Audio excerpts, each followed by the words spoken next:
Carol Henshaw. Is it fair that on 2 occasions planning permission to frack this area was not approved by the council and the government overruled us?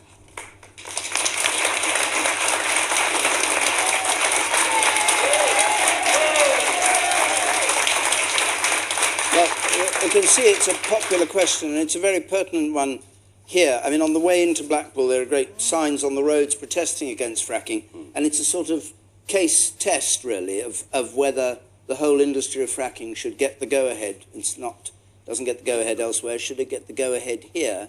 And is it fair? Michelle Dewberry, what do you make of local people saying we don't want it and being overruled?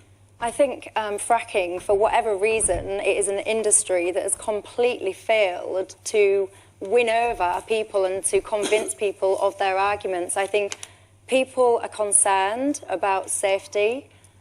People don't want, whether it's earthquakes and big firms denying all knowledge and then admitting down the line maybe it is. I think there's a real safety concern, and until those safety concerns are properly addressed and people understand what's going on, until that point is reached, we've got a problem. And I don't understand what it's going to take, because it hasn't yet happened that industry has managed to get people bought into what they're doing and the benefits of it and address their real safety concerns.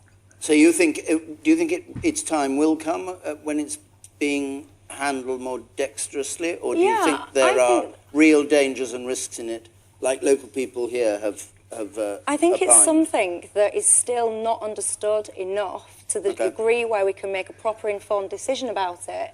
And I don't quite understand why. It's a very unpopular industry, and I understand people's concerns here. If it was on my back garden, I'd have concerns about it as well. But I just think that the industry needs to work closely with government regulations and residents to properly communicate what it's doing and to reassure those safety concerns if it wants to get the go-ahead. Nigel Farage, do you think it's right of government to overrule local opinion on this? It's right of government to have concerns, and Michelle's point about a very effective lobby against fracking, and they've been very good at it. They've been very good at putting the fear of God into people. Look, no form of extractive industry doesn't bring some degree of risk with it, whether it's coal mining, whatever it may be. We've been fracking since the 1950s. America's done more of it than we've done. Even we've done a bit of fracking, in this country. What you have in this part of England is the most phenomenal reserve of natural gas, exploited carefully and sensibly. It would not leave great scars on the landscape like coal mining did in many areas, and it would revolutionise the economy of the northwest of England by providing tens of thousands of well-paid jobs. We must be mad to look a gift horse in the mouth. Mad. Nigel, for me... So why is it so unpopular? It's unpopular because people don't like things in their backyard, obviously, and because the campaign's been effective against it. Okay, you said... But it works. There's an interesting parallel between the will of the people vote. The will of the people was checked out in one and not in the other. Mr Farage threw away £39 billion as a one-off throwaway line.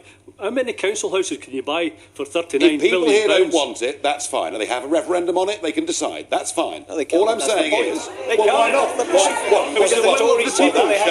that shows you how we can modernise our democracy at local level too, doesn't it? Ken Clark. Well, astonishing events taken place. You're going to agree. I entirely agree with Nigel Farage. Don't make it a habit, Nigel, the first time I think ever, we were in total agreement, and you got loudly booed by the audience for giving the answer, and so my boos are a little more restrained. I joined so why are you in favour? Well, because we have had decades of fracking, and all this campaigning about all the dreadful things that are supposed to happen. Your water will be poisoned, you'll have earthquakes and all the rest of it. They did have earthquakes. The tremor in Blackpool was not detectable by a human being on the surface. It was a very low-level tremor. It's described, as an earthquake by the campaigners, but it wasn't. Did any of you... All right, let's just ask. Did any of you feel the tremors when... Put your hands up if you did. Well, the National Geological Survey was very surprised by your sensitivity. These are very sensitive by people. your sensitivity. The person with the coloured sleeve up there at the back, yes, you. Yes? There's a lot of people peddling mistruths and misinformation, and Nigel is a perfect example of how he obviously hasn't read up, he doesn't know the facts, and I'm absolutely amazed that Kevin Clark doesn't either. I would have really liked to have thought that you could have stopped and read your facts about fracking coming to this area. So why are you against fracking? Well, my main reason is a bit different from the other locals, because I disagree with fracking because it's burning a fossil fuel. And I'm so against that. With the environment issues that are pertinent at the moment, what are we thinking of? Digging up more fossil fuels. But as well as that, it's the local people. And the question which was asked and which you haven't really answered is, what about the government overturning the will of the local people? There are many things where, of course, we have a good local planning system, but in big things of national importance, the government must have a role, particularly nowadays.